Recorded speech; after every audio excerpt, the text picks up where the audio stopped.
Day 4 of Kwanzaa focuses on Ujamaa, or cooperative economics. This principle urges us to build and maintain our stores, shops, and other businesses and profit from them together. It emphasizes our collective economics and puts forth the foundational practices of shared work and shared wealth. The legend of the watermelon tree. Mary and her young son, Claude, were enslaved in Florida.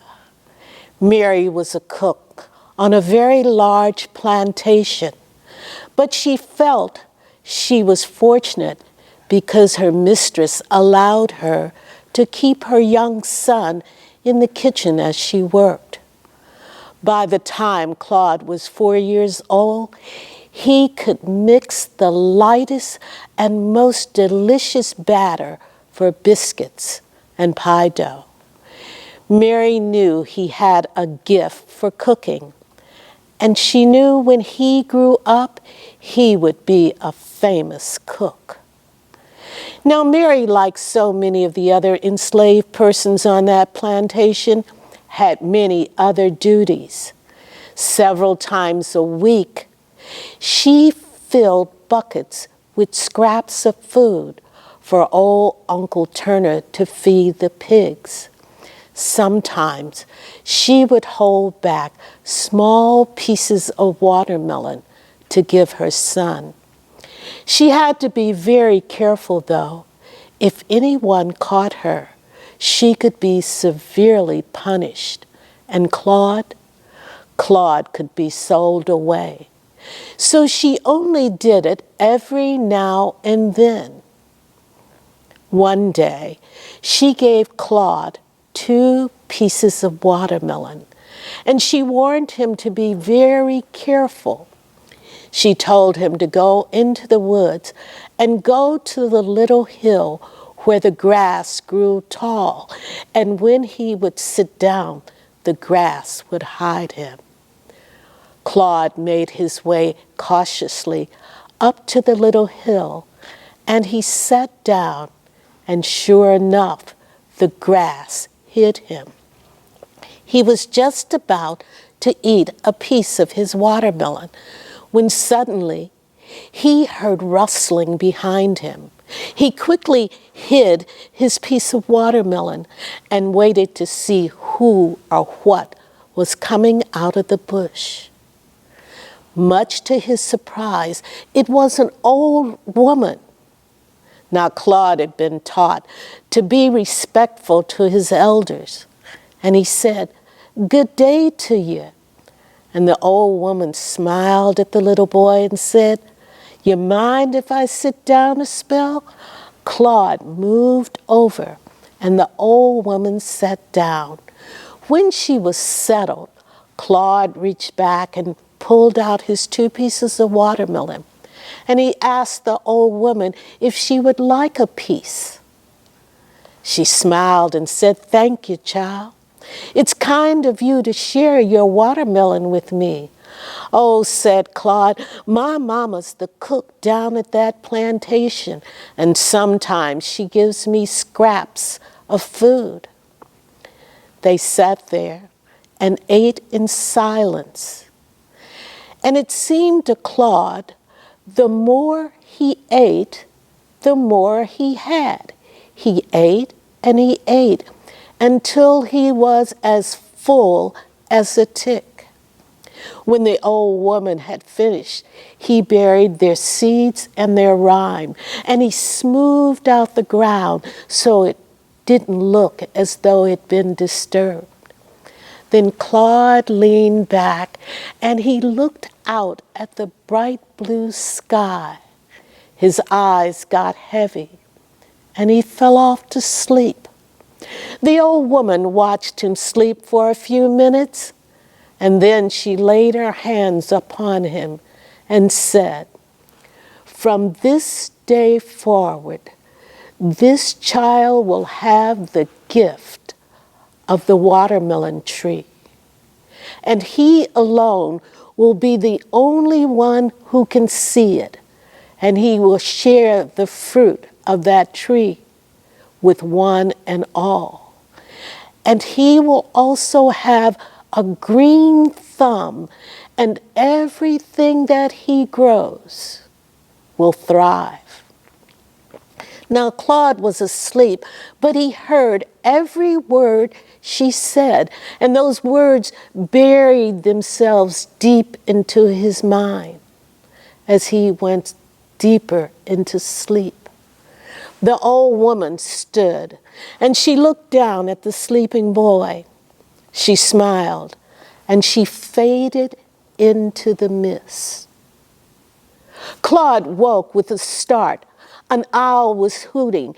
It was dark outside. He saw lights flickering in the dark. He heard people calling his name. He heard his mother's voice. He stood and he ran towards the sound of his mother's voice. "Mama, Mama!" And they fell into each other's arms. "Child, where have you been? We've been looking everywhere for you." "I'm sorry, Mama. I just fell asleep." Early the next morning, before the sun came up, Claude and his mother were on their way to the big house, and Claude said, "Mama, there was an old woman there in the forest when I was eating the watermelon. I shared it with her." His mama said, "That's kind, but you have to be very careful." They didn't mention that incident again, and soon it was forgotten. The war came, and thousands upon thousands of enslaved blacks were freed. When the war ended, Claude and his mother left that plantation. They went to a part of Florida that was called the Panhandle. His mother, Mary, got a job as a cook, and Claude did odd jobs. One night, Claude had a dream, and he dreamed that he saw this old woman, and he remembered what she said. He remembered about the gift of the watermelon tree, and that he was the only one who could see it, and that anything he grew would thrive. Claude wanted to be a farmer. Now, when he told his mother, that really surprised her, because after working in those fields in that hot sun, she knew he would never want to do that again. But Claude said he wanted to be a farmer. Now, they saved their money until finally they could buy a parcel of land. And that first spring, Claude cleared a small section of it, and he planted crops, and those crops thrived. Now, there were other families in that area, farmer slaves with little plots of land. They too planted their crops, and they thrived. They had enough crops for their family to share with their neighbors. And then they got together and sold their produce to the locals. This was the beginning of the first black farmers market in the Florida Panhandle. The next year came and went, and Claude thought about the watermelon tree. Where was it? How was he going to find it?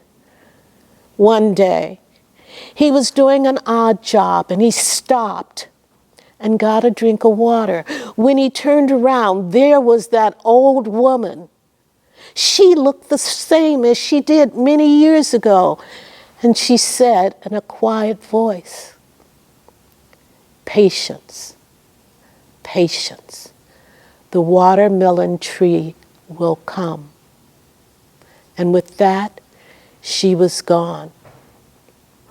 The next spring, Claude cleared just a little more of his land, And as he was clearing it, he came across this strange bush. He started to cut it down, but then he thought, could this be the watermelon tree? So he left it alone and he watched it grow, and it grew and it grew into the most unbelievable tree. It had large green leaves. It had pinkish flowers on it, and from its branches hung huge watermelons. And this tree smelled wonderful. Now Claude was thinking, is this my imagination? Am I really seeing this? And so he asked his mother to come and look at this bush he had found. When his mother came and she saw the bush, she said, "This is just an old ragged bush. You need to cut it down and get it out of the way." And Claude knew this was truly the watermelon tree. That year, they produced so many crops, and to add to their produce, they had watermelons that year, and they were the most delicious watermelons that anyone had ever tasted. Now, the strange thing about Claude's watermelons was that folks had often walked around his land, and they knew his fields very well, but they never saw a watermelon patch. Folks often asked, "Claude, where's your watermelon patch?" Claude would just smile and say, "You missed it. It's right out there in the field." Folks shook their head. And finally they accepted what he said and enjoyed his seasonal produce.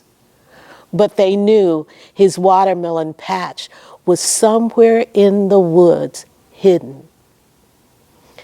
And so the legend began.